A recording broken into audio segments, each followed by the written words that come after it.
Yo, welcome to episode 17 of Q&A. Fucking can't believe we made it this far, to be honest. That's 17's a big number. That's it, bro. 17. We got another 3,000,000 to go, baby. Until the day I die, at least. Yeah, let's go. Could be any moment. You gonna look at the camera? Oh, shit. I forgot that the camera exists, bro. We still got things to fix. 17 in. What do you want to start with today? Bro, this week has probably been the craziest week in sports. Like, so much news came out. Like, There's so much. day. I don't even know where to start. Adrian Griffin got fired. Doc Rivers got hired to replace him. Bro, Siakam trade felt like a year ago. Seriously. Bills are out of the playoffs. Yeah, Pat Mahomes another fucking AFC championship. UFC 300 is just getting announced every fucking day. Kayla Harrison, so fuck. There's a lot to go through. Let's you want to do the one at a time, I guess. The freshest thing's probably Doc Rivers or whatever, Adrian Griffin. Yeah, which is the most ridiculous thing in the fucking world. Oh, you think so? Okay, you go first. I could tell they weren't really feeling Adrian Griffin as a coach. And you heard the rumors from the beginning of the season. But to me, like, if you're going to go and hire someone, Doc Rivers is not the guy to hire. Doc Rivers is the most overrated coach in NBA history. I've said it from literally the first episode of this pod. Doc Rivers has only done he's only had one exceptional season as a coach. I don't care if the players like him, if the players respect him, and I don't care about like all the stuff you hear about his work ethic. The results speak for themselves. He consistently loses. He's always out in the first round. I don't know, like when he makes it to the second round, he still gets knocked out. He's had one great run with the 08 Celtics, right? And they've been riding that run for 20 years. They need to move on from it. And Doc Rivers' career has been holding on to that one ring. He's not a championship coach. And then they went and gave him $40 million today. Yeah. I don't understand. Crazy amount of money. You could have kept Mike Budenholzer from fucking 2 years ago. You're still paying him. You're still paying Adrian Griffin. I understand these owners are making a ton of money. But the guy you're hiring isn't even worth it. And the thing that I heard too from sources is that he was consulting Adrian Griffin. Yeah, scumbag, right? Scumbag. What?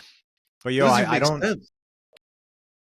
Like Milwaukee's fucked. I guess they hired him before they got Dame, so I kind of get it. Like he probably wasn't the coach to lead the team. He obviously lost the locker room because like, bro, it was public. Like it was so fucking public how much they didn't like him. Like Giannis just fucking hates his guts. You can just tell. They're always beefing and shit.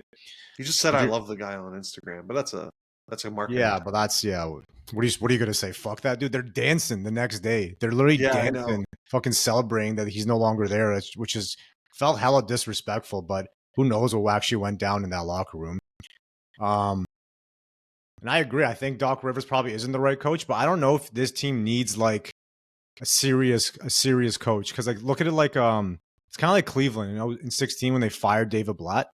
They were like number one. They were number one in the East. They hired Ty Lue, who just kind of like resonate with players. And I feel like Doc Rivers can resonate with players. Maybe his X's and O's aren't there, but like unless you have a massive ego like Chris Paul, I feel like most players liked him. He just has a really shitty like he keeps losing when he's up 3-1, which is like pathetic, but whatever. I don't think like managing players comes down to like players not just liking you but respecting you. I don't know why players seem to respect Doc so much. What has Doc done that justifies this much respect? Like he's a GOAT. He's not Pop. He's not Spoelstra. He's not even Rick Carlisle. Like all these guys that have been around for the last 20, 30 years, his resume falls short of those guys. But he consistently gets job after job after job after job after job. I don't understand. I really don't. Maybe it sounds like hate, but I just don't understand. Like what results aside from the Celtics championship did Doc Rivers get to justify this level of money and this level of interest? Like what results? I'm not asking for anything ridiculous. Like what results? What has Doc Rivers done? I don't know. I think at this stage of the season, bro, who are you hiring though? Because he didn't get a job in the offseason. Like I think his time was up. But at this stage, you need somebody. And if you're the Bucks, they just hired him long term. So clearly but they can fire him. They'll fire guys. They fire guys all the time. They'll have three on payroll if they fire him. That's fucking madness, bro. Madness. It's jokes because we kind of called it, because like they're second in the league. I think in the league or even just the East, whatever. But like they're playing fucking terrible. Like the one game they're blowing teams out, and the next game they're losing by 40, and it just doesn't look like it's clicking. It doesn't look smooth. Yeah. Like Clippers look smooth right now. Clippers look very smooth with Ty Lue. Like James Harden's playing very well. Kawhi's playing well. PG's playing well. Russ is playing really well off the bench. I might have to take everything back about all the shit I talked about the Clippers. I might have to just say I'm sorry because they're playing so well. But every one of those guys has a playoff history, other than Kawhi. Kawhi's the man, but the other three, bro, just don't show up in the playoffs. That's something that like we have to understand though. That Kawhi can carry them. The pressure's not on them. Kawhi will look at them and be like, "I got this, bro. Don't worry. Just move to the side. I got this." Like we saw him do that with Toronto. He does the 2 dribbles, 2 under the leg dribbles, holds the ball, and then pulls up gets to the elbow, gets to his spot, either fade or pull up, and it's just unstoppable moves. So I think the Clippers might be favorites for a ring right now. Right now, in this moment, 43 games in, the Clippers are the favorites now. Fuck that. No, I feel like it's not the same Kawhi though. He's not leading them right now. PG's leading them right now. It's crazy. No, it's Kawhi, bro. Look at the Kawhi's numbers. It's Kawhi. They're not that good. He's going like 15, 16 points. That's what I'm saying. He's not actually snapping. What? Yeah, he's not snapping, 24 bro. Almost. Average, yeah, but because they started strong. But now he's like, since they've been clicking, he's taking a backseat, which makes sense. He's resting. Well, he coasts. That's how he is. Let me coast through the season until the playoffs, and then to start dominating the playoffs. He's the man. They know that. They all know that. If they don't know that, I think they do all know that. They know. They basically all said it. Yeah, they know. I just Harden trash in the playoffs, PG trash in the playoffs. But now they can defer to the one guy that's not trash in the playoffs. I hope not. I fucking hope not, but we'll see. Because Russ is playing great now. The last 2 weeks as a 6th man. I'm like, this is great for them. Like they just look good. Ty Lue's a good coach. Ty Lue, you could tell, is a good coach. X's and O's on is proper. His time management is proper. He manages egos very well. Manages expectations very well. That's basically what it takes as an NBA coach. X's and O's, it's about them respecting you, how the expectations you give to the entire roster, not just like players 1 to 5, players 1 to 13. Like you tell the 13th guy, hey, you want to get minutes, you got to do this, this, and this, and then I'll try to give you some run. Ty Lue is very good at that. Very, very good at that. He knows how to manage egos. There was a season where he had Boogie, and he was managing Boogie very well. Like, he's clearly proven in that regard. I think that's why LeBron wanted him so bad. And then I think LeBron won because they won with him. But like I think it comes down to like he was a player, right? But he was also like a guard. He wasn't a player. I don't think they care if a guy's a player. Honestly, they get over that if they realize. No, they care, bro. They definitely care. Not a player. Spoelstra's not a player. LeBron's gone out and said it. Like a lot of guys won't respect you if you haven't been through it themselves. Like you relate to them on a different level. They're not going to respect Pop. That's ridiculous. No, that's different. That's like that's like the godfather of coaching. You know what I mean? For Coach K and Team USA, they all shut up and respected him. He's never played a game in his life. Yeah, but new guys always works. I think that's so overrated. If a coach is a good coach, you don't need to have played. Like that doesn't like that might resonate with some players, but overall, if the coach has been through it, bro, coaching at times is way more of a grind than playing. You have to go coach like to make it to the NBA. Some coaches are going to China. Like the way they start is like the most off-road coaching you've ever heard of. Like they'll go to Japan, China, all these random countries, work for years, sacrifice their family, sacrifice time with their kids, give up everything for coaching for 15 years just to get a crack as an assistant or maybe a video coordinator, and then you work your way up. Like it's so hard. So like I actually respect the coach grind, like almost just as much as I respect the players. Like I don't think it matters if you played in the NBA or not, to be honest. Yeah, I don't think this isn't make or break, but some players definitely like they want to know you've been through it. But it depends on the player. Those players can suck it. Sorry, like the thing is though with soccer, I think that actually matters because if you look at the best coaches in the world, every single best coach in soccer, Sir Alex Ferguson, Pep, Jose Mourinho, like all of them were basically professional footballers. Klopp, like all were professional footballers. So like there's sports where it matters. Basketball, I don't think is one of those sports. Yeah, basketball might be too many X's and O's. You kind of need that nerdy guy sometimes, you know, the guy who understands. Football like too. Football, do you need to have played? Like Bill Belichick's the greatest coach. I don't think Bill Belichick was that great of a player. He played in college. That's it. He didn't. Mm-hmm. But he's such a football genius. It doesn't matter. Andy Reid definitely didn't fucking play. I don't even have to Google the old white guys, the big old white guys. Andy Reid though is a literal football genius. Like I Yeah. don't care what anyone says. I know he has Pat Mahomes. Even when he was with the Eagles, he was a fucking genius.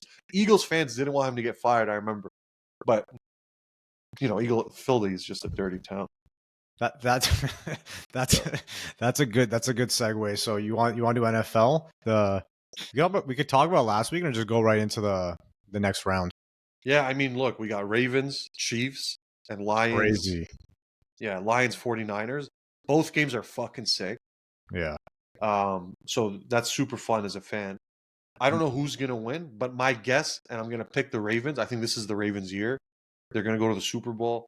Lamar's unstoppable, by the way, which is what I said last week. He threw for 200 yards. He ran for like another 150. The dude's just unstoppable.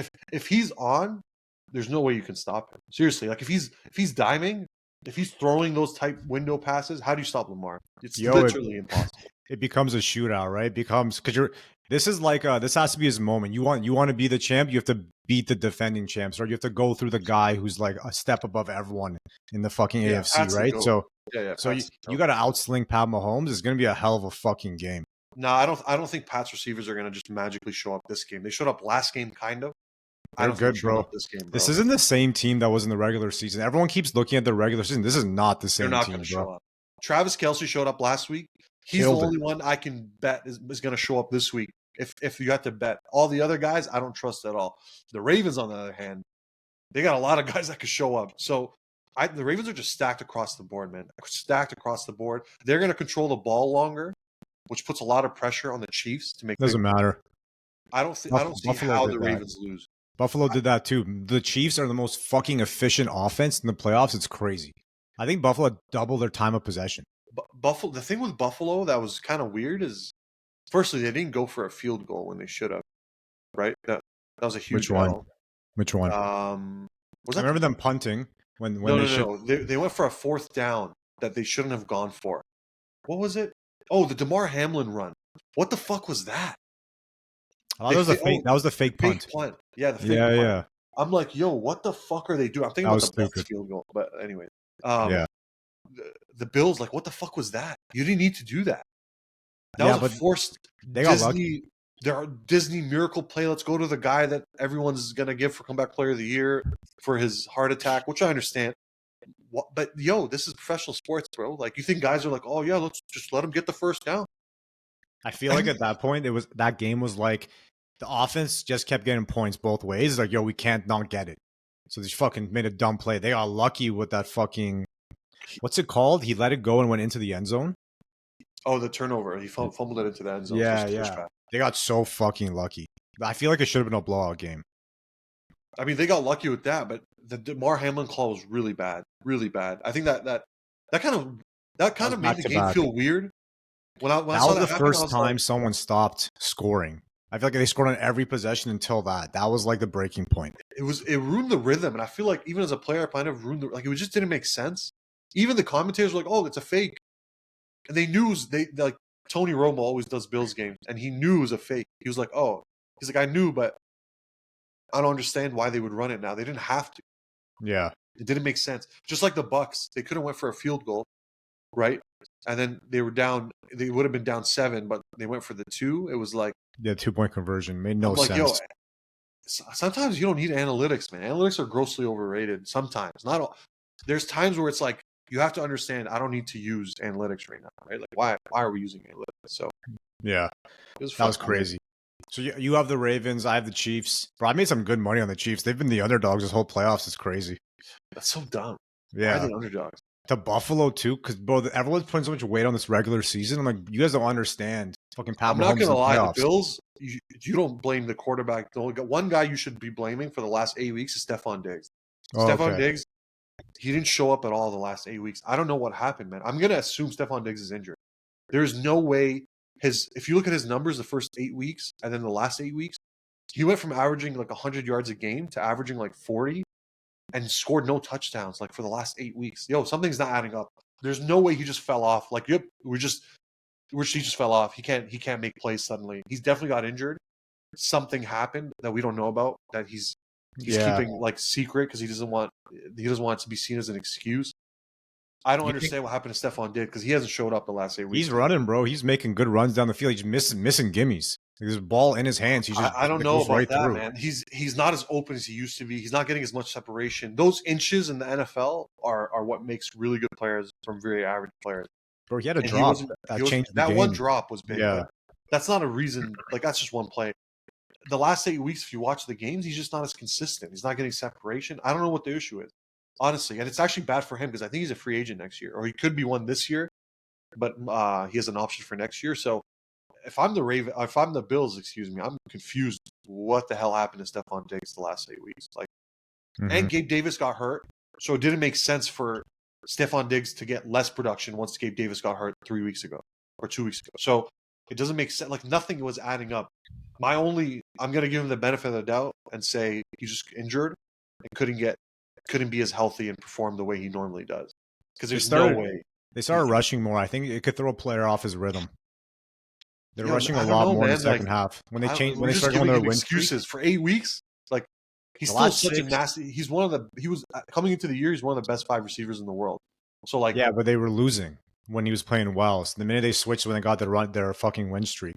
But yeah, I don't blame him. But I think Josh Allen made some very poor fucking decisions at the end.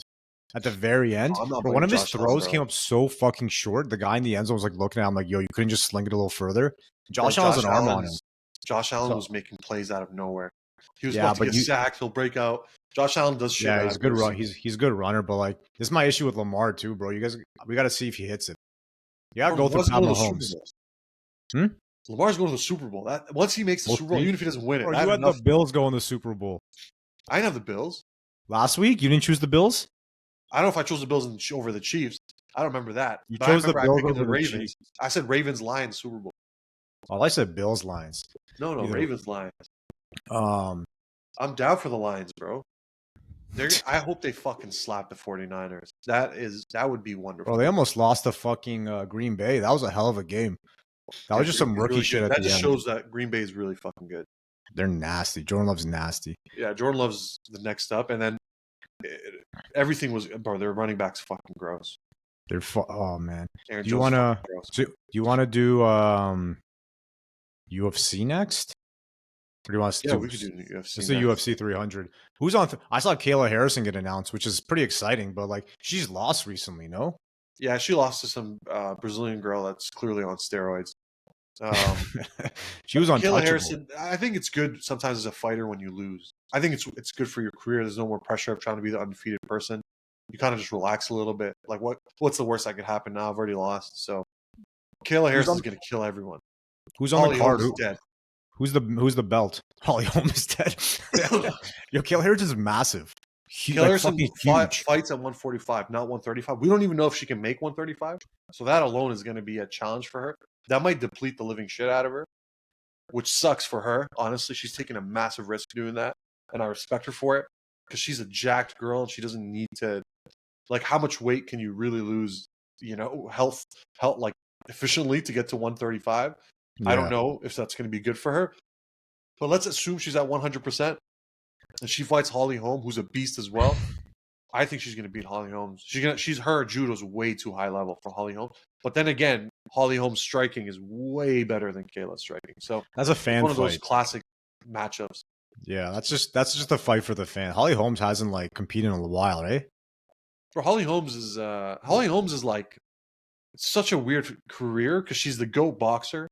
She comes into MMA, she becomes kind of like a half GOAT by beating Rousey, and then has this like up and down swing. Yeah, I don't know if Holly Holmes is like as good as she was. I honestly don't know because she still looks like a beast. But I don't think she's who she was. I hope Kayla Harrison wins so that we got a new contender. And then either way, like if Kayla Harrison beats Holly Holm, she's a new champ next fight, no matter what. I feel like 300's become like a fan card. It's not really like about the belts or the rankings and stuff. It's really just about the fans, which was shocking because they didn't put Conor on it. But I guess not putting Conor is a good business move. Bro, the third fight is Justin Gaethje and Max Holloway for the BMF title. That alone is fucking crazy. It's just fan fights.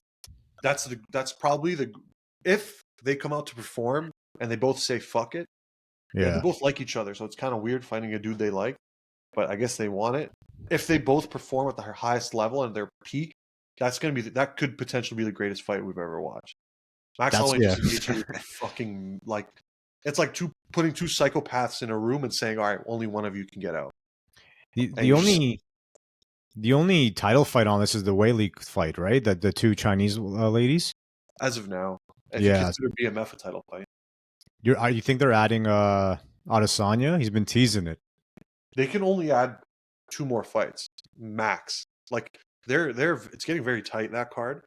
That card is a fan friendly card for general fans, Yeah. MMA fans, but it's like for mainstream fans, it's not there. It's not going to get the $1.2 million sales. Like, who are they going to? If they put Bilal and Leon, that's definitely not going to add any pay-per-views. No. And you think and I love Bilal, but I don't think they're going to give him the main event.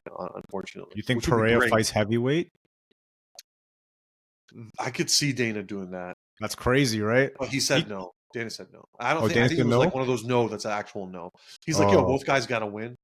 Makes sense, bro. Well, the thing is, like, Aspinall's not fighting the next heavyweight fight, the belt fight. Yeah, but Aspinall has not even the real champion. So how could he have a super fight if he's not the real champion? He can fight Pereira. Pereira hasn't fought anybody to defend his title, so how could he go up and it makes the sport kind of ridiculous? And I think Dana's actually trying to avoid that, because then it's like super fight after super fight. You're just doing super fights. You become kind of like boxing, but even boxing doesn't do that. Boxing, the guy has to defend 3-4 times before they do super fights. So I don't know. It's going to be Bilal Leon. Bilal Leon's going to get announced today or tomorrow. Today's Thursday, right? Yeah, so today or tomorrow, Bilal Leon will get announced. That'll be the co-main. For 300? Yeah, that's the co-main. Shitty fucking. That's not a good. I don't know, man. That's a good UK card. I know, because they have no one left. That's such a UK card, though. No choice. Yeah, they have to do Bilal Leon, and then they're going to have to bring Nate back. Yeah. I'm going to guess Nate's going to come back and fight somebody for the main event.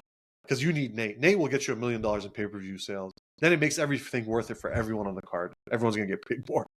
Bro, they got bare, like, ex-champions. You just got Sterling, Yuri, fucking Oliveira. God damn, that's an exciting card. Bo Nichols fighting.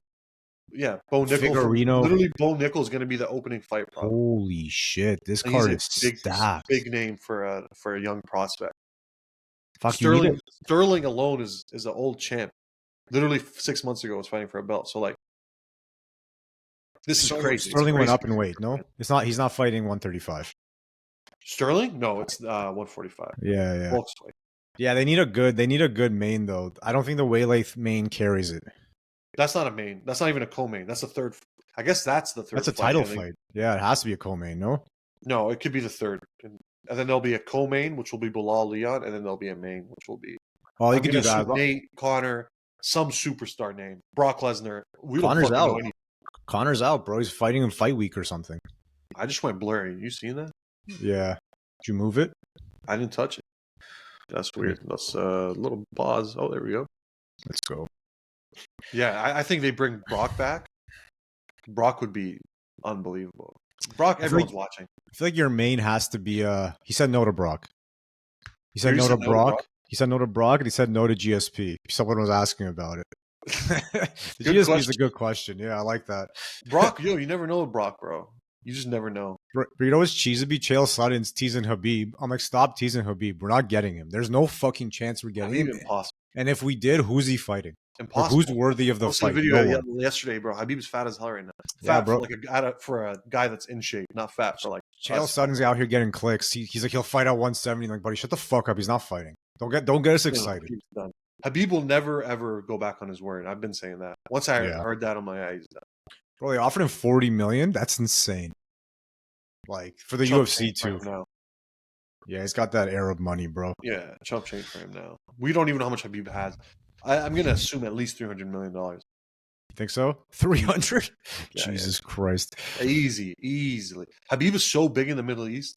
When you go there, you see like back, not anymore, but when the Reebok was the main sponsor, you go to the stores, all Habib's shirts and sweaters. I'm like, whoa, I didn't even know this exists. It's so weird to sell UFC merch with names on it. It's not like a jersey, you know what I mean? It's not like, LeBron's jersey. Because you always see guys rocking that shit. You don't see anyone rocking UFC like named gear. Bro, back in the Middle East, all I see is Habib shit. Everywhere. It's like Habib's face is everywhere. You go to, This guy's Michael Jordan. He's on ads. I'm like, yo, Habib and Mo Salah, man, everywhere. It's crazy. Like night and day from here, bro. That's not even spoken of here. When I went to the Reebok store here, I'm like, hey, you guys have any Habib UFC stuff? Lady looked at me like, it's like, bro, we donated that to the fucking Middle Eastern countries. Like, bro, just get out of here. I'm like, what UFC stuff do they have? This is back when Reebok was sponsoring UFC, and they had like a few shirts. I'm like, okay, that's it. They're like, yeah, I'm all right. I'm buying this shit. Jesus, it's terrible. What else you want to hit on? What else happened this last week, bro? Other than NFL? Well, Pascal Siakam was 0-3 with the Pacers. Yeah. What'd you think? So far, I've watched all their games. Extended highlights, not the full games. But Halliburton's not playing though. He only played the first one. Yo, Pascal looks good, man. He still looks. Pascal's a fucking nasty player. When he leaves and you see him on another team, you're like, you know, Pascal's really fucking good. Maybe we should have kept him. No, I was just sitting there, I'm like, you know, Pascal's really nice. Like, he's a real NBA scorer. He can easily get 25 in any night on any given night. Like, and he can do everything. He can pull up. He can shoot from three. He can defend he could truly defend like 2 to 5. What did you think of the trade? So the trade you like it or no? For us, like our position right now. I'm not gonna lie. Really? I don't think so. What are we getting, bro? We're getting no 2 picks that are gonna end up falling out. It's not worth it in terms of what we got back. I know Masai did it in the sense, look, we're gonna lose him. Yeah, exactly. Let's not lose him for nothing. Yeah. Bruce Brown, I don't like Bruce Brown's a good NBA player. I'm happy to have Bruce Brown, another good player that we can use as an asset, another good player we can keep that works perfect with Scotty Barnes and the team. Is he a huge game changer? No. We need another all-star player. Like whether Emmanuel quickly becomes that or RJ becomes that or we get an all-star big. I'm not sure. I'm not sure just yet. Well, there's a lot of work we need. Like we're in that position where the path is kind of clear in the sense Scotty's the man. And then now it's about, okay, we got to work around Scotty. And Scotty needs shooters. He needs a big man in the middle that's better than Pirtle. Like a big man, like a Cat, like a Jokic, like a Embiid. You need a deadly big with him or a deadly wing. And I don't know if RJ is going to become that deadly wing or IQ is going to become that other deadly guard. We just don't know. We're in that weird phase. That's our path. If Scotty's the man, we need another person to either become the man or we acquire the man. Where it's going to come from, who the hell knows? Like it's impossible to predict. Like, are we going to draft this kid next year? Are we going to trade for a big lottery pick? I don't know what's going to happen. We have all the asset pieces though. Like IQ, I could see being a point guard on a championship team with another star. RJ, I could see being a good wing player if we grab a superstar big with Scotty. I don't know, man. It's really, really weird. Who do you grab? We've gone through this 100 times. Like, we might have to just develop him, bro. Draft him and develop him over the next year. That's why I kind of like the trade because it was clear Siakam wanted to stay. He would have signed. But I think it was very clear, like, we're not going to win with you, right? We need to almost kind of rebuild but we're not stripping the entire team. I don't think it's that they can't win with Siakam. I think he's just 30. So it's like, in 2 years when Scotty's in his absolute prime, right? Pascal is going to be fading towards the end of his prime. So it's like, we can't risk max money on that. It's just not worth it. And I get what Masai's doing. Yeah, I don't know. I feel like it would have been nice. I feel we could have kept him, but it would have been the same. I think you need to get rid of him to give Scotty and RJ the ball. I think that was the other thing. Like, you're distributing the ball between too many guys, and there's no general game plan whatsoever. So now that young guys can Scotty's go a playmaker, though. Scotty will make plays for guys. Like, he doesn't need the ball like the problem, James Harden. The problem with Scotty, though, is the Raptors need a superstar, bro. And there's no real superstars that are passing other than maybe Halliburton. Maybe. And that's still developing. Yeah, that's a tough thing to develop. That's harder to win with that than to win with a 30-point score, 35-point score, which is what we need. But RJ's killing it, bro. He's averaging 20 on like 55% shooting. The efficiency I was like really worried about. But he's snapping on the fucking efficiency. So Masai's got to plan with the young guys. He's getting them the ball. I don't know if he'll use the picks to IQ. Look, let me tell you something about IQ. IQ, the last 15 games or however long he's been with the Raptors, maybe like 10 now, 10, 15, whatever it is. He looks like a legitimate point guard now. Like he's passing. If you look at his assist numbers, they're high. They're way higher than they ever were in New York. He's deferring a lot more. He's just learning. Like the thing is, It's accelerated learning. So you can see game to game how comfortable he's getting. But the thing is with IQ, I don't actually know if he's going to be able to figure it out that quick. But he's on a timeline, and he's got to figure it out by the end of the season because Masai's going to move on quick. I think Masai's on a either I'm going to rebuild quick or I'm going to move a lot of guys. IQ's got to figure it out by the end of the year, and I think if he does, you re-sign him, you give him some money, and IQ becomes an all-star for us because I know he can score the bucket. I know he can score. He's a fucking bucket. IQ's a bucket. I don't care what anyone says. Now, if he starts learning that playmaking, when to defer, who to defer to, at what situation to attack, at what situation to pass, at what situation to be just a shooter, at what situation to be a facilitator, IQ will be a superstar. There's no doubt in my mind. It's got to be accelerated. Honestly, it just has to be. Because if it's not, do we give him money? Do we pay him that? Like, that's why I don't want him to play well. I'm not trying to pay him. He's going to turn out to be better than his contract if he plays the last couple months out trash. We need to be a lower seed anyway. I don't want to pay him bare. If he plays bad, no one else is going to pay him bare either. So we can still sign him. Then he'll outplay the contract and we win. That's kind of what I was hoping for. And I don't think then why are we paying a guy that's IQ's not a baby? Like, I'm saying accelerated learning because he's not a rookie, right? Like, he's not that young in NBA years. Like, he's third, fourth year now. Like, he's had experience. So now it's not like you give him like a whole 2 years like you give a rookie. You give him like 6 months, but he's going to have 3 more months. What are we in? March? We're not even in February yet. So February, March, April. He's going to have 3 months. He's out today, but he'll be back next week for sure. And I think IQ, you give him 3 months and you really assess every game. Is he getting better game to game? And not just getting better stat-wise. You got to watch the games. Like, I could tell he's becoming a point guard, like a true point guard now. Not just a scorer, not a guy you just say, all right, Lou Will, give me the ball, let me get you a bucket. That's not who he is now. He's got to learn to be that point guard that defers, that can shoot, that can catch and shoot, that can attack. I really think IQ is the key here. And I don't know, like, the thing is, it's really hard, man, to make that decision to pay him or not. Because you pay IQ, you're tying in money, a lot of money, right? So I think, I don't think he's going to learn any of that this fucking year, dude. There's not enough time. The team's too new. But that's fine. He's gonna get so much time, bro. That's the best time to learn. They're not going to win. They're not going to win. It's just developing, right? Masai's fine with that. I don't think he's trying to lose IQ. I think he's going to try and re-sign him, but hopefully no one comes in with some dumbass offer. Someone will, though. That's the thing. If someone's watching game to game, and you got to assume in the NBA guys are watching game to game scouts, you could tell IQ's getting better. Maybe his numbers aren't out of this world right now. They're not. But you could just see it visibly, and you're like, okay, he's getting a little more comfortable. Give him some time. You could tell coaches like, okay, Darko's like, yeah, you know what? He's getting better. They're going to get rid of Schroeder, which is going to give him more. That's fine, yeah. Even longer runs. He's already getting 30, 35 a game. So now he's going to get 35 to 38 a game. Like, IQ is going to get all the burn the next 3 months, and we'll just determine whether we keep him or not. Honestly, same thing for RJ too, bro. RJ's not on like a long leash, like, here you go, bro. Like, he's on a tight leash too. You don't perform, like, we might not need you. You know? Yeah, like, I think he's playing fine, but I think Masai's going to – I don't think he's going to use the picks to draft. I think he's going to try and flip them. He's not really like – who do you get, bro? Like, we're at a point – superstars are all established in certain places. You're not going to get a DeRozan gone, Zach LaVine gone. Like, those kind of guys don't fit. Like, there's not many crap teams with a superstar. Like, Dame before, you could have said Dame. Dame's locked in now. All these guys are locked in. Like, who are you going to get? Where you're just getting a superstar out of nowhere? Like, you either develop a superstar or you give him a max deal, or you draft it. We don't have anyone we're developing aside from IQ. Take out IQ out of the picture. There's no other superstar on our team aside from Scotty. Scotty, yeah. Even RJ, bro, he's young. Who can you sign?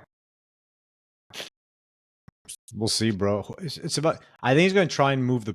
He's going to draft the picks. Next year's draft is ass. I don't know. And one of them's top 6 protected, I think. So it's like.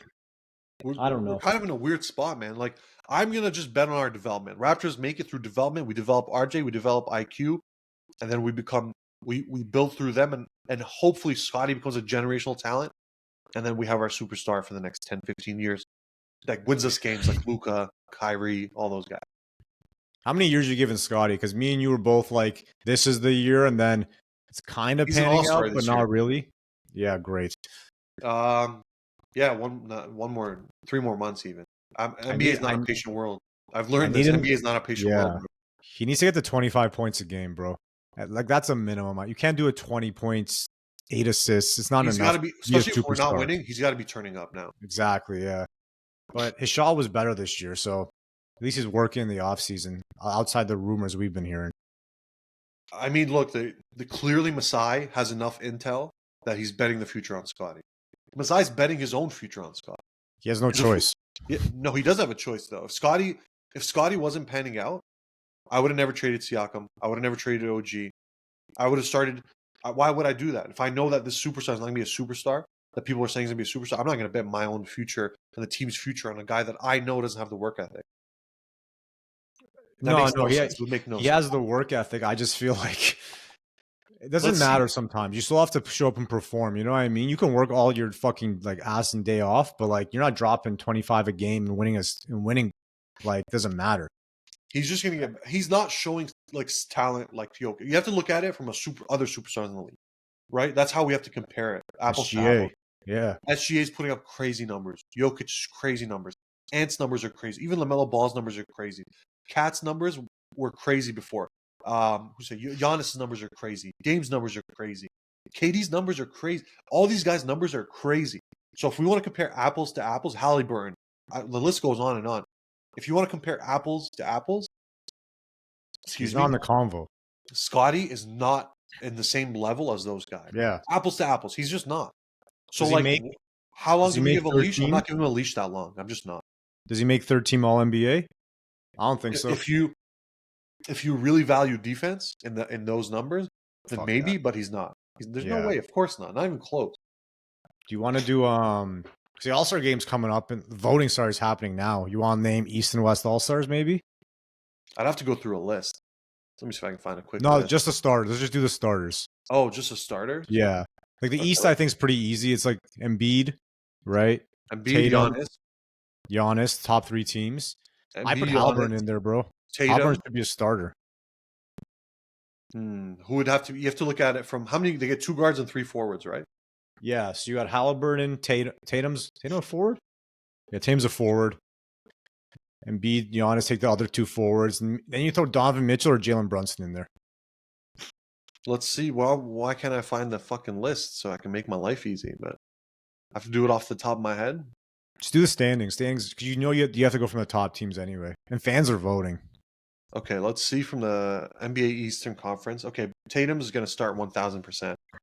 So that's a forward spot, right? They're treating him as a forward or as a guard? You never know. Forward. Okay, then the other forward spot, Giannis, guaranteed. Embiid. Done. Yeah. Guards, I'm going to go with Jalen Brunson. No. Either as a starter. Tyrese Halliburton. Yeah, same. I'll probably give it to Mitchell, though. I'll give it to Mitchell. Or Jalen Brunson's been on crack, so yeah, you might have to throw him in there, bro. Yeah, maybe Mitchell's snapping quietly, bro. Like really quietly, he's snapping. No, I'm putting Jalen Brunson. I hate the Knicks, but I love Jalen Brunson. I think the fan vote might get Brunson in because over Mitchell. Yeah, put in Brunson and put in Halliburton. That's a deadly 5, bro. My God. Yeah. In the West, SGA has to make it. Easy money. Jokic has to make it. I think the fans vote in LeBron and Durant. And then you have probably Curry as a fan vote too. Yeah. The classic superstars. The classics, yeah. I don't think half of them deserve it. With SGA. And that's it, really. Right? Yeah. Jokic, LeBron, KD, SGA, Curry. But it's so ridiculous, though. Like, if you're Ant, you're probably fucking cheated. He'll make it, just not start, which is fine. Yeah. Yeah. I mean, yeah, it's kind of sad, though. SGA is my MVP pick. No doubt. Yeah, I saw that. Bro, I'm 90% sure if Embiid plays the 65 games, it's going to be a fucking landslide. 70? I don't understand. 70 and they have almost the same record as the OKC. They're just 3rd instead of 1st, but the numbers are the same wins. East is way easier. That's the first thing. We should what? All right now? Yeah, the East is way easier. The best 2 records? What are you talking about? The best 2 records are Boston and the Bucks. Means nothing. Why? Bucks have the exact same records as OKC. Boston is in the East as well. Yeah. Look at the bottom teams in the East. Garbage. Pistons. Fuck the bottom teams. But your playoff team, your playoff teams are good, bro. Your playoff teams are all good. Look at the top of the West and the top of the East, and then look at the mid, and then look at the bottom. The East is just top heavy. Every bracket, the West is obliterating the East. Every single bracket. Like the Mavericks are 8th in the West. If they were in the East, they'd probably be 3rd. Like they're 24 and 20. Yeah, they'd be 7th. No, I know in terms of like actual. Oh, you mean playing teams? Playing those, bro. They destroy us. They would destroy every team. Yeah, but you also have the Pelicans and the Kings, bro. What? Pelicans are a good fucking team, dude. But no one's afraid of them. But so are the Cavs, so are the Heat, so are the Pacers. They're good teams, bro. The Pacers are not. The only team out of them that you Pacers are actually good is the Miami Heat. Knicks aren't a real. No one's scared of the Knicks. No one's scared of the Knicks. There's only 4 teams you're scared of in the East: Boston, Milwaukee, Philly, Miami. In the West, you're scared of everyone. And the top teams are nasty and young. You're scared of the Clippers. I don't care what anyone says. Let's just be real here. You're scared of the Nuggets. You're scared of the Suns. You're still scared of the Warriors if they get it going. You're scared of the Lakers. You're scared of Luka and the Not playoff teams. You're scared of all those teams. Yeah, but your top teams, like your 1 and 2, are not better than the 1 and 2 in the East, bro. That's not how you measure it. That's a ridiculous way to measure it. Because your record is based on you playing against everyone in your conference. You're there, bro. The Celtics are playing the Pistons. Like, come on, man. They're playing the Wizards, the Hornets. The Hornets are so bad. Like, these teams are so bad. Like, those teams alone give you a guaranteed 6 wins. You have the same teams there, bro. You have the Blazers, the Spurs, and the Grizzlies. The Blazers are not as bad as the Pistons and the Wizards. They're just not. The Memphis Grizzlies are the 3rd worst team in the West. They'd slap almost everyone in the East. Not right now. Not without Morant, bro. Bro, they're still a tough team. Tough team. I feel like NBA champions coming out of the East too. I think the East is God this year. Whoever makes out of the East is winning this whole thing. That's crazy. That's so much disrespect to Jokic. What? Why? You think he's going back to back? I don't even have him going to the finals. I don't think he'll go to the finals. Forget if Jokic doesn't go back to back. Look at the champions in the West versus the champions in the East. Kawhi, you have to make it out. Jokic, KD, LeBron, AD, and the Warriors, the whole fucking team. Now go back to the East. You got Giannis. Name someone else. No, I'll give you 20 minutes. There's no other champions? Tatum, no. Embiid, no. Who's the champion? You got Drew Holiday. Just said Drew Holiday. That's crazy. That's crazy. Yeah, bro. But the thing is, champions in the East versus champions. That's the easiest way to Nuggets. No, but they have to eliminate each other. So to get to the finals, but that's how good the West is. What I'm telling you, it's not even comparable. That's why they're good. No, the playoff teams. You have the Lakers and the Warriors out of the playoffs. They're good, but they're out of the playoffs. You're not looking at them. They're going to be in the play-in, which is terrible for all of them. All these teams is terrible for. Like if you're OKC, you don't want to play the Warriors first round. No, you don't. You'll probably lose, actually. Yeah, if you're Minnesota, you don't want to play Warriors first round. Yeah, the top of the West isn't as good. Warriors. Lakers, I'm not even that afraid of the Suns, to be honest. I don't think they're. I think they're overrated. They're just a fucking. That's cap. They're on a 7-game gun slinging. They brought back guns. That's fine. One will get injured, and in the playoffs, you can't play that way. I'm also. The point I'm making is this is why Shea should be MVP. No. Embiid dropped 70. 70. He's averaging 36, bro. I don't care. What Shea's doing is way more impressive in the sense that there's no other All-Star on Shea's team. His story's better. His story's better. You're right. He's gonna make All NBA first team defense. Does everyone just forget about that? Well, Joel Embiid. But Shea's not even known as a defender. Like that's not what people even recognize him for. And I'm like, he's one of the best defenders in the world, and we're just sitting here like he's an average defender. He leads the league in steals. He shoots 55% as a fucking shooting guard. He's nasty, but you're comparing him to someone who drops 70, he's averaging 36. Like it's unfair for Shea. It's just a better story. Shea's doing it in a harder conference, and like I don't understand why even people are comparing East to the West. Like the MVP this year should only come out of the West. What? I'm sorry, these conferences. That's fucking nonsense, bro. You're playing these garbage teams day in day out. Shea's playing against killers day in day out. Yeah, but who the hell is the East still wins NBA championships, bro. Who the hell is guarding Embiid in the East? Who's guarding him in the West? Just Jokic. Who else? Jokic, Rudy Gobert. Get the fuck out of here. We're getting Anthony Davis. What do you mean? They're all getting. Right now, Embiid is Shaq.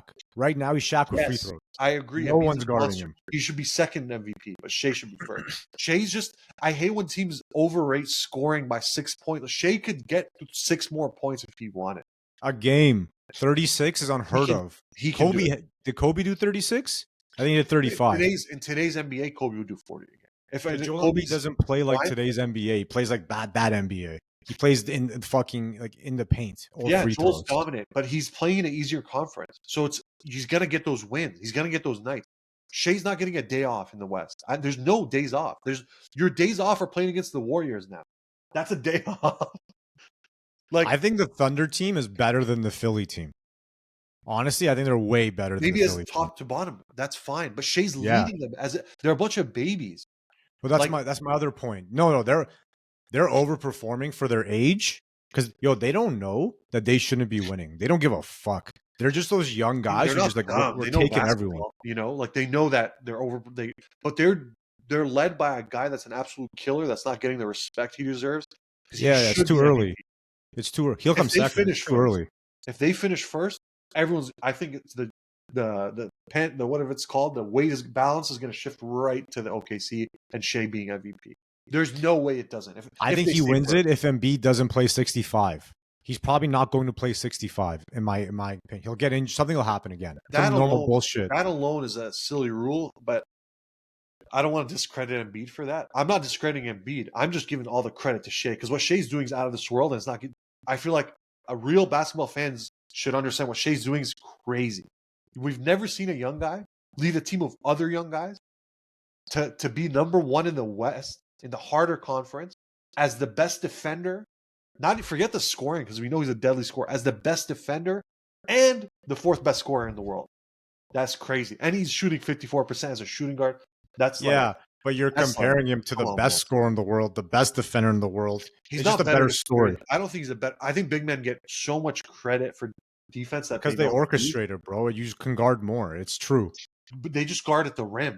That's what they protect the rim. Which is important, bro. He doesn't guard. He's not protecting the rim like Rudy Gobert. Right? SGA is a better one-on-one defender. There's no question. But as a team defender, it's always the big. Shea's steals numbers are crazy, bro. Like he's almost 3 steals a game is crazy. Like he's doing things. Yeah, he's high. No, he's high. 4 or something. But bro, 36 for Embiid, 12 rebounds, 6 assists. It's just Shea's 36 and 6. So I just don't care. Like I don't care. I don't value rebounds. Are much easier for him to grab for Joel. Everything's through Joel. Shea's playing such a good job with OKC. Everyone's getting love. Jalen Williams is getting love. Chet's getting love. Giddy's rapist ass is getting love. They average the same assists, bro. Doesn't matter. He's deferring. That just means he's deferring, which he's okay with because they're winning. Right? Philly's not going to scare anybody in the playoffs, bro. Philly's out. I agree with you. I love SGA. I fully fucking agree with you. But you're living on a story. You're living on a story versus the voters are going to vote on. No, because at the time they make these rankings, OKC wasn't really first. Now they're guaranteed first. If they stay first till the end of the year, I see no reason why Philly and Joel should get it. Like it's a team award MVP, to be honest. It depends how your team performs. No, that's the caveat. You have to be a top 3 team. Yeah. So unless you do something historic. If Philly keeps it up, Tyrese Maxey keeps it up, all these guys, we don't know with Philly. I don't even know the OKC. But if OKC does it, it's way more impressive than if Philly does it. Way more impressive. Yeah, there's no question. But the MVP, is like when someone drops 70 and averages 36, you just have to give it to him. If Shea drops 70, that's it. We're gonna Shea drops 70. I'll do this entire fucking podcast with my pants off. I don't give a fuck. At that point, Shea could drop 70, bro. There's no doubt in my mind. Shea could turn up one game and drop 70. No doubt in my mind. Has one of those cracked out games. He's averaging 31. That's crazy, bro. As a guard, as the best defense, he's taking Lou Dort's job. He's saying, Lou Dort, not only am I a better defender than you, not only am I better at your job than you, I'm the best scorer in the world. Like I'm sure he thinks that, So like, that's crazy, bro. Like, bro, there's nothing more dangerous than a young guy who doesn't know he shouldn't be winning. They're just like, yo, fuck it, we're taking this. It's kind of like Golden State, bro. Like a lot of people hated Golden State. A lot of players hated Golden State and Steph Curry because they didn't earn their way up. They kind of just showed up one year and like, fuck it, this is ours now. And then they ran their way up. They earned their way up. They lost second round, right? Twice, and then they won a championship. And everyone's like, what Jackson's a visionary, bro. Yeah, of course. So then, like, I remember Chris Paul said it. A lot of people are saying about Chris Paul. He's like, yo, because the Clippers are chipping away, and they couldn't get past the second round, and these guys just started dominating them. That could be fucking OKC, bro. They might show up and just take it all. The thing is, I don't want OKC to play the Lakers or Mavs first round. You don't want to play vets. You don't want to play or vets. the Warriors. Yeah. So I'm sitting there like, I hope the Warriors turn it up and just like go on a 10-game winning streak and get to like 5th. I don't think the Lakers will come 8th. Lakers I don't even know if they'll be in the play-in, but we'll see. Lakers are really bad. That's another topic. I don't understand why. I don't get it. Like, I don't understand what they're all LeBron, AD are playing. Like, what the fuck is wrong with you? They just don't care. Unless something's on the line, they don't play well. I don't like to give. I don't know. I think we have to watch kind of the way they move the ball. They're not breaking down teams as easily as they did in previous years. They're not able to their shooters aren't performing like how shooters should perform. D'Angelo is kind of off his game. AR has just been AR. Like, they haven't had another third guy that stepped up and said, I'm the third guy. Like, I'm the man. You know, they need a guy to step up and be the man. They need another man, bro. They need another guy to take. That's why they want Schroeder back. Because Schroeder some games would turn up. Defense. They don't play defense, bro. D'Lo doesn't play defense. AR doesn't play defense. You have just AD playing defense. LeBron doesn't play defense in the playoffs. Like, this is fucking stupid. You have 4 guys not playing defense. Yeah, that's definitely it. They can't defend as well. They can't shut down teams as well. And I think on the offensive end, like, they don't have another third guy that they can defer to. They used to defer to Schroeder a lot. I remember like a lot of D'Lo snapping, bro. The last 2 games. You see D'Lo crying? You see him crying on the bench? Yeah, I saw it. It was weird. It's weird, right? D'Lo's a weird guy anyway. Yeah, fucking emotional. Yeah, I don't know. D'Lo's gone, bro. They're gonna trade him. Like, they might trade AR too. Like, they're not trading. Those are the guys you expected to take on that responsibility. They just haven't, and Rui hasn't. So, like, you need a third guy to come in. They should bring in DeRozan or Zach. They should bring in DeMar. Yeah, Dejounte Murray's not bad either, bro. He plays good defense. That'd be great. Yeah, 20 points a game is not bad. I would, if I was them, I'm bringing in Schroeder and I'm bringing in DeMar. I don't like. That's what I would do, because you need a Schroeder is a dog. Like, whatever people say about him, he's a dog who will sacrifice everything for the team. Yo, you saw him in the World Cup with Germany. Like, that guy was taking over. Bro, he's expensive right now. Schroeder, yeah. So get Schroeder and then get DeMar. DeMar, the Bulls will do it out of goodwill. Yeah, I hope so. Because it's at the end of his career. He's never really won a ring. So I think they'll say, like, they'll do it out of goodwill. If the Lakers give him some good picks. And then the Raptors, like, for Schroeder, I think it's like he's also towards the end of his career. He's a career. It's good for the Raptors because you give IQ more minutes, more time, more looks. You know what I mean? You don't need they're not playing like Siakam. Just get rid of the guys. Give the ball to the young guys. Yeah, I'm Schroeder. Like, he should have never left the Lakers. Mind, he did it to get money. You know, which I understand. Yeah, he got good money. Yeah, so let Schroeder go and let DeMar go. And I don't know how you match it up contract wise. Give us back D'Angelo or something, or give us back. You have to do something, right? He go to Chicago, I think. They'll need a third team then. A third team to get in to figure this out. Yo, so you're gone next week, right? Yeah. I might do a special pod with someone. I don't know. I'm putting feelers out, you know. So we'll do a one pod without Q, and then you'll be back for the Super Bowl. Who are you gonna get? Should I get? I'm working on George right now, but he's being stupid with his fuck because he says outrageous shit, just outrageous crap. He doesn't want to be on the internet saying it. Yeah, we'll see. I'd love to have George. Yeah, I'll feel it out. Yeah, but damn, we're 53 minutes in. Yo, this is crazy, bro. It's easy. Darvin Ham should get fired too, by the way. Yeah, he's switching the lineup way too much. He needs to just decide. Like, relax. He's very confusing as a coach. Like, what are you doing sometimes with these lineups, these rotations? Like, it's the pressure. I don't think Darvin Ham is a good coach. I think we thought he'd be a good coach, and you give him that chance. You give him those keys. Happens every year, bro. This is a LeBron thing. They always just blame the coach. I don't know. His you can physically see, like, a lot of random lineup changes. He's trying to find a spark, and it's just not happening. I don't know. Maybe LeBron just needs to get who LeBron wants, and it was Ty Lue. Fuck the Lakers. LeBron's leaving, bro. It's done. This is the last year. It might be a write-off. He's gonna play with Bronny. It's over. Bronny might not get drafted this year. Bronny might stay back another year. He's getting drafted, bro. He's getting drafted. He'd have to stay another year. As of right now, he's a late very Bro. late, early second round pick. That's amazing. Wasted to get a year or two of LeBron, especially if you're a contender. If you're a contender, your second round pick is irrelevant anyway. Just draft him and get LeBron. You're basically drafting LeBron James for You know what I mean? 1 year. Yeah, which is if you're a contender, that's fine. You want him for that 1 year. What it's the Warriors? Then we're all finished. Clay, LeBron, it would be such a weird renaissance because mixed emotions of what I want in that scenario. What if it's the Suns, bro? You never know who it could be. No, fuck that. Okay, what if it's the fucking Charlotte Hornets? LeBron, you're gonna go to the Charlotte Hornets? I need answers to that, bro. He's going. We all know he's playing with the Sun. It's done.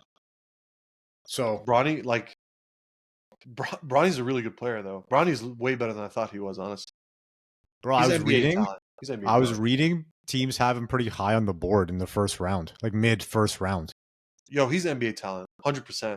100% NBA talent. I watched trash draft too, bad draft. So you never know. He could do everything. He could shoot. Thing is, he's like a 3-and-D. He's actually like 6'2".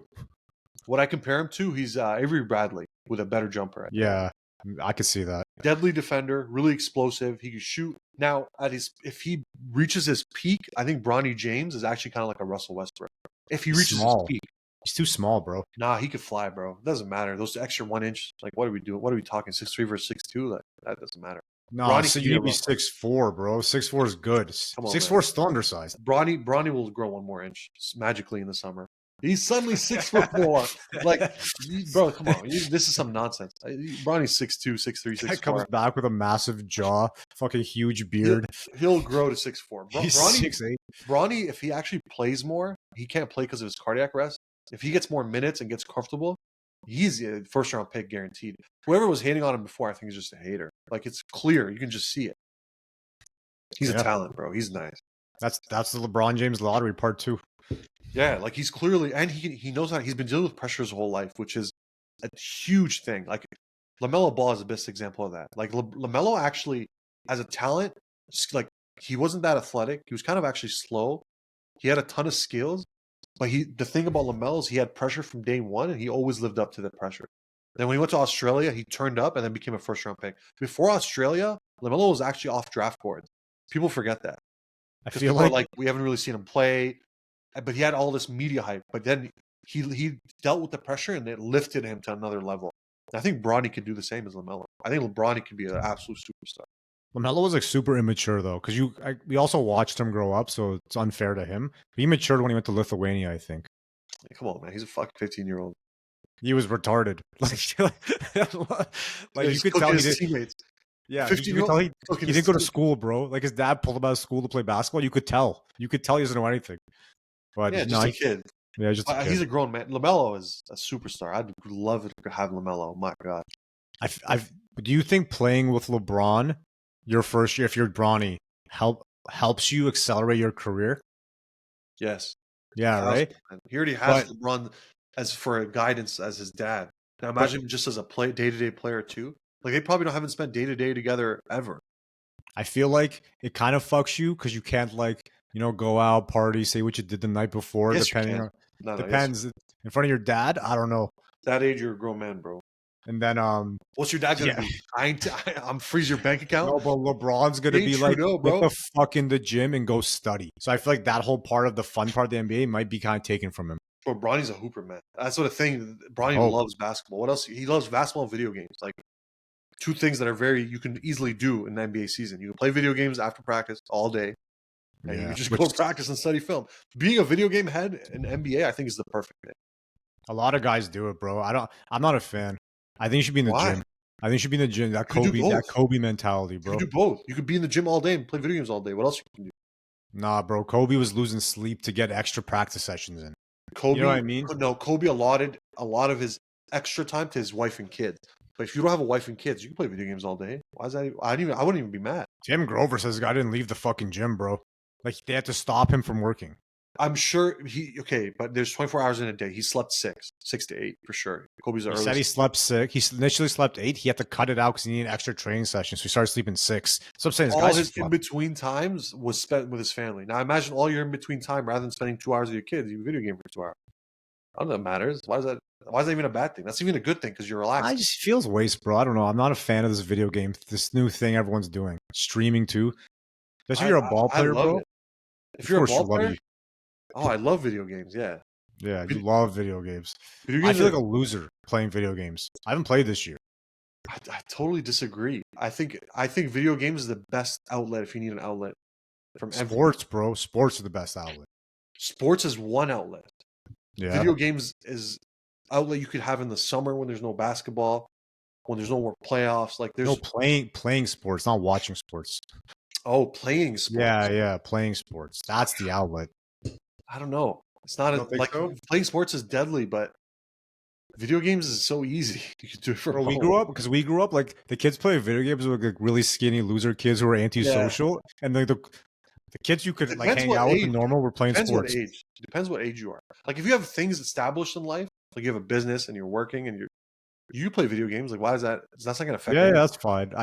Maybe it's the if you're built a kid, in your head. If you're a kid though, and that's all you're doing, you're a loser. Waste. Yeah, you're a loser. That's what I'm saying. But if you're an NBA player and you're already training all the time and playing video games, I bet you. Actually, I know for a fact all of them are big time gamer heads. I know Luca's a huge. They are, yeah. Book is. I saw Terrence Ross playing video games, and he's like, "Yeah, I'm just kind of done with basketball." I'm just like, "This is pathetic. I don't respect this at all." Like Terrence Ross gave up on his NBA career, bro. He's got like $100 million in the bank. Yeah, but you were in the NBA, bro. So like few go to the NBA. He's got $100 million in the bank, bro. You can't tell this guy he's a waste. You're a waste. I am waste. Imagine telling a guy he has $100 million. Yo, you didn't live your life properly, bro. He'd be like, "What? Shut up, bro. I could buy you and your whole family." Playing video games, bro. It's kind of waste. Like your career shouldn't be done if you're Terrence Ross, bro. You scored 51 in an NBA game. I think that's just a mentality. You like Andrew Tate was making fun of dudes that play video games. I'm like, dude, there's guys that play games that make 10 times what you make. Yeah. There's some guys like that, which I think is a society problem, but it doesn't matter. I agree. Like I think that it's a stage of life. Like, do you have something you're working towards, or is it just a time wasting mechanism? Because that's what matters, right? It's like working out. Are you working out like people that work out? To me, if you're not remotely trying to get in good shape, and you're just kind of half-assed working out, you're kind of wasting your time, in my opinion. No, I think if you're in the gym trying, it's okay. Yes, you should. You're trying to improve. You have a goal, right? Yeah. We all have goals we're working towards.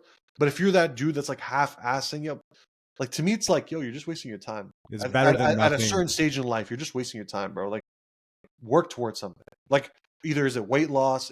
He's there for help. help. I used to be that guy. That's why I'm saying, like, I understand. Like, there's a period in my life where I was just kind of half-assed in the gym and stuff. I wasn't really working towards it. It was just like a waste of time. I'm serious. Like a waste of time. I think as long as you're trying, it's okay.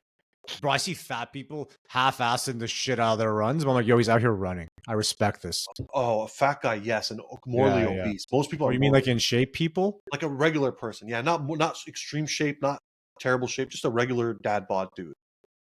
No, as long as he's there, I respect it. It's not a waste of time to go to the gym, bro. I think it's a waste of time, bro. I'm saying if he's not working towards something. Like, why aren't you working towards something? Trying to get in shape. He's just lazy. Then he's not working towards something. He's wasting his fucking time. No, lifting is better than not lifting, or running is better than not running. For sure. But video games is a waste of time, bro. You're like doing nothing. Video games. You're working your mental. That's the fuck out of here. You are. Like, you can argue that. Bro, one guy's in the gym half-assing, one guy's in front of his computer half-assing. Which one's worse? The fucking video game kid. Let's be real. I disagree, bro. The kid or man? Let's call it a man. I'd rather a man in the gym half-assing it versus a man in front of a computer just like fucking around. Come on, bro. That computer's way worse.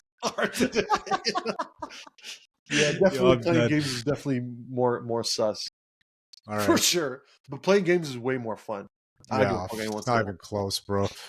Like, yeah, to me, it's like having fun is like a mental release. So, yeah, you still need to enjoy life a little. Yeah, I enjoy life 24/7. If you like your job, you're enjoying life 24/7. If you don't like your job, then your life fucking sucks. Good luck to you. Yeah, your life sucks. Yeah. All right, yo, that's a wrap. That's episode 17. Either next week we do a solo or guest host, and then Q will be back for the Super Bowl. Yeah, maybe we'll do it in Brazil, bro. Oh yeah, I'm actually down if you find time. Yeah, I'll bring my stuff. Why not? Fuck it, why not? Let's do that. 3-man pod. All right. All right, yo. Did you stop it? Have fun. Enjoy. See everyone next week. Peace.